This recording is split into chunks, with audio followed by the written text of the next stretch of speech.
Culture à présent, la cérémonie de remise des récompenses aux lauréats de la compétition des jeux de société traditionnels lancée le 2 août dernier s'est tenue ce matin au Sénéhill Center dans la région d'Arta.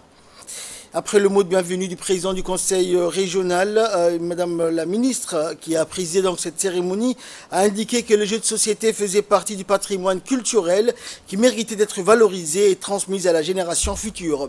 Ces compétitions traduisent bien concrètement la connexion intergénérationnelle et sont explicitement inscrites dans les attributions et actions du ministère de la Culture et de la Jeunesse conformément aux directives du président de la République.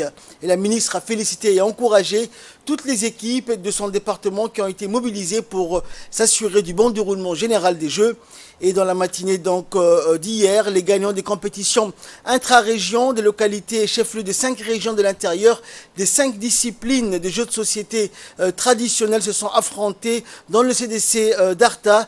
Et en amont, donc, le comité technique a établi le calendrier de passation des jeux entre les finalistes des 5 régions et les notices de règlement pour les gagnants de chaque discipline des jeux de société traditionnels. Finalement, cet événement ne constitue que la première étape du projet de sauvegarde et de transmission des JST. Par la suite, un second travail de fond portant sur la collecte des données des jeux traditionnels se poursuivra jusqu'à fin octobre 2022. Un recueil de tous ces jeux sera publié et diffusé partout.